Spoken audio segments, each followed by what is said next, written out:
अब तक हमने देखा गवर्नेंस ने हवेली की ऊंची मीनार और छत पर एक अजनबी साया देखा। लाल बाल, लंबा चेहरा और वो अजीब आंखें।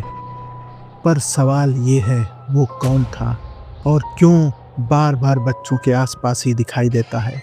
गवर्नेंस का डर अब गहराता जा रहा है और आज ये रहस्य और गहरा होने वाला है। तो चलिए शुरू करते हैं अगले पार्ट को। कुछ राज।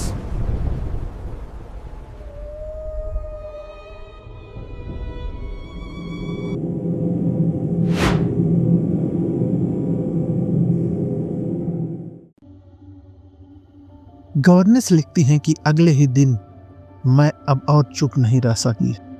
भीतर का भय इतना गहरा हो गया था कि अगर उसे बांटते नहीं तो शायद मेरा दम घुट जाता। मैंने मिसेज ग्रोस को अकेले कमरे में बुलाया। जैसे ही वो मेरे कमरे में आई, पास रखी मोमबत्ती बिना हवा के अचानक टिमटिमाई। मैं सिहर गई। मिसेज ग्रोस बैठी तो उनकी आंखों में भी एक अनकहा डर था। मैंने कांपती आवाज में कहा, मिसेज ग्रोस, यहाँ कोई अजनबी तो नहीं रहता? वह चौंकी। अजनबी? नहीं मैडम, यहाँ वही लोग हैं जिन्हें आप जानती हैं। क्यों पूछ रही हैं?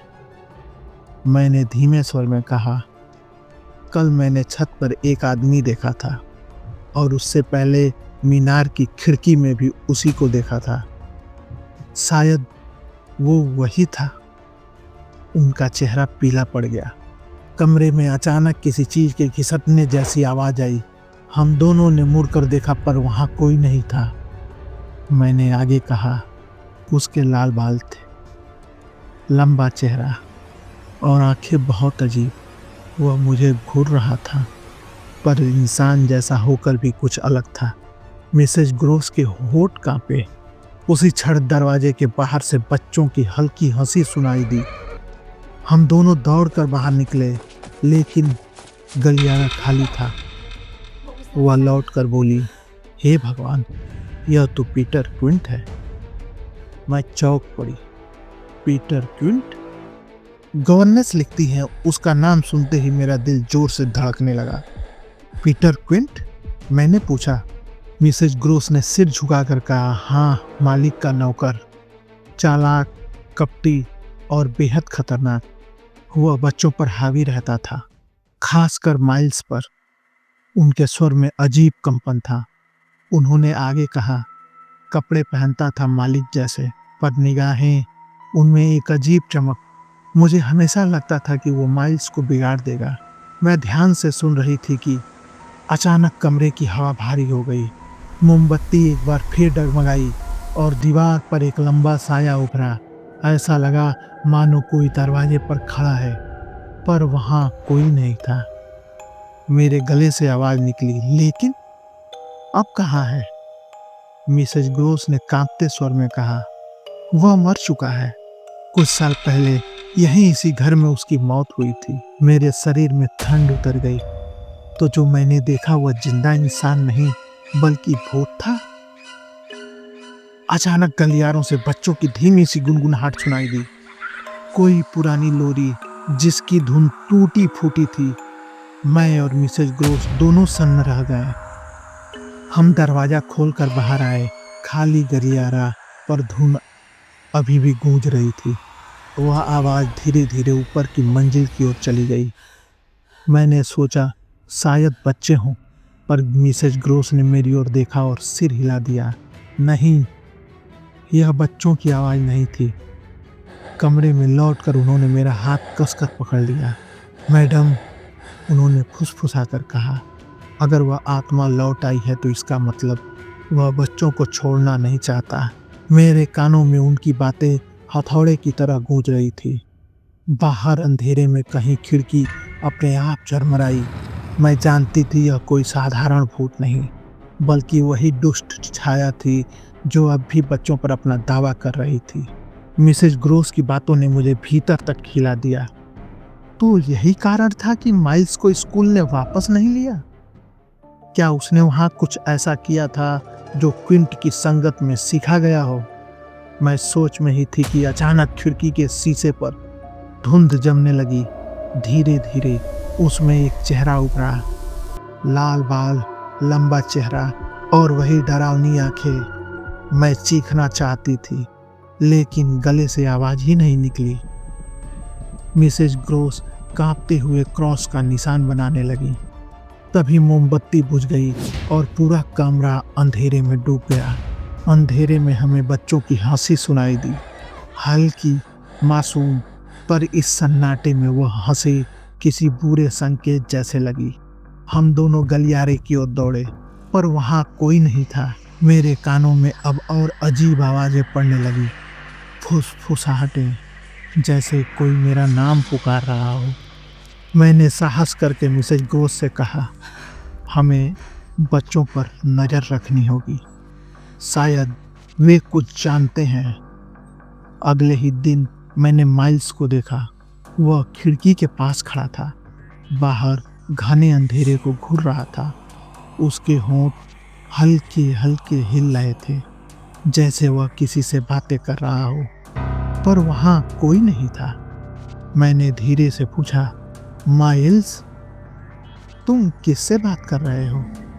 उसने पलटकर मेरी ओर देखा और एक पल के लिए उसकी आंखें अजीब लगने लगी, जैसे उनमें मासूमियत नहीं बल्कि किसी और की छाया हो। फिर वह मुस्कुराया और बोला, मैं तो बस गाना गा रहा था मैडम। लेकिन उसके पीछे खिड़की के धुंधले शीशे पर मुझे लाल बालों वाली परछाई साफ दिख रही थी। मैंने मिसेज ग्रोस को बताया। उन्होंने कांपते हुए कहा, अब यह साफ है मैडम, बच्चे भी उसे देख रहे हैं, पर वे चुप हैं, शायद डर से या शायद इसलिए कि अब वह उन्हें अपना बना चुका है। उनकी यह बात सुनकर मेरी आत्मा तक कांप उठी। घर के हर कोने में अब मुझे वही परछाइयां महसूस होने लगी थी, दीवारों पर, खिड़कियों पर, यहाँ तक कि बच्चों की हंसी में भी। घर का माहौल अब असहनीय हो चुका था। हर ओर ठंडी फुसफुसाहट, बच्चों की रहस्यमयी हंसी और खिड़कियों पर दिखती परछाइयाँ। मैंने तय किया कि अब हमें किसी पवित्र शक्ति की मदद लेनी होगी। मिसेज ग्रोस की सहमति से गांव के पादरी को बुलाया गया। वह साधारण से वृद्ध व्यक्ति थे, पर आंखों में विश्वास की चमक थी।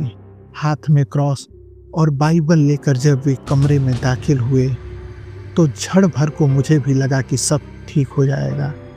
पादरी ने प्रार्थना शुरू की, धीमी गहरी आवाज में, पर जैसे ही उनके शब्द कमरे में गूंजे, दीवारें चरमराने लगी, छत से धूल झड़ने लगी, खिड़की पर बर्फीली धुंध चिपक गई। अचानक बच्चों के कमरों से चीखें गूंज उठी। मैं दौड़कर बाहर जाना चाहती थी, मगर पादरी ने रोका और जोर से क्रॉस को उठाया। पर तभी दरवाजे पर एक परछाई उभरी, लंबी, दुबली आकृति, लाल बालों की झलक और अजीब आंखें। पादरी की आवाज कांप गई, यह मानव आत्मा नहीं, उन्होंने फुसफुसाया। क्रॉस उनके हाथ से गिरकर फर्श पर खनक गया। परछाई और पास आने लगी। मोमबत्तियाँ खुद ब खुद बुझ गई। कमरे में सिर्फ सन्नाटा और ठंडी हवा रह गई। पादरी का चेहरा सफ़ेद पड़ गया। उन्होंने बाइबल बंद की और कांपते स्वर में कहा, मैं यहाँ नहीं रह सकता। अगले ही पल वे दरवाजे की ओर भागी और बिना पीछे देखे हवेली से बाहर निकल गए। मैं और मिसेज ग्रोस एक दूसरे को देखती रह गईं। अब हमें समझ आ गया था, अगर पादरी तक टिक नहीं पाया तो इस लड़ाई में हमें ही बच्चों को बचाना होगा। उस रात जब मैंने बच्चों को देखा, वे अजीब तरह से शांत थे।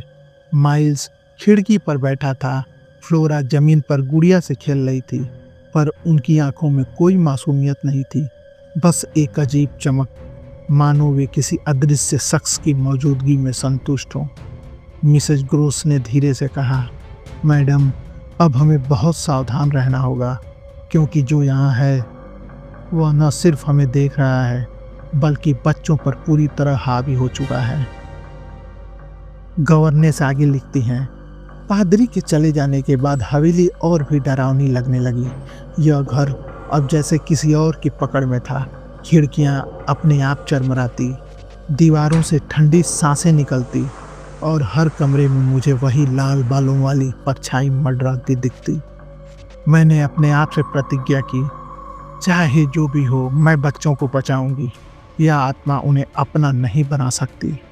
मिसेस घोष ने मेरी आंखों में देखा और कांपते स्वर में कहा, पर मैडम, सबसे भयावह ये बात यह है, बच्चे शायद उसे पहचानते हैं। उनकी बात सुनकर मेरा दिल जैसे रुक गया। क्या सचमुच माइल्स और फ्लोरा पहले से ही उस प्रेतात्मा के प्रभाव में थे? क्या उनकी खामोशी ही इस रहस्य की कुंजी थी?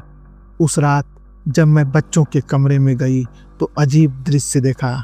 माइल्स खिड़की पर खड़ा था और बाहर अंधेरे को घूर रहा था। उसके होंठ धीरे धीरे हिल रहे थे, मानो वह किसी से बातचीत कर रहा हो। फ्लोरा बिस्तर पर बैठी थी, पर उसकी आंखें भी उसी दिशा में थी। मैंने कदम बढ़ाया तो अचानक खिड़की जोर से खुल गई। ठंडी हवा के साथ एक काला साया अंदर आया और कमरे की मोमबत्तियां बुझ गई।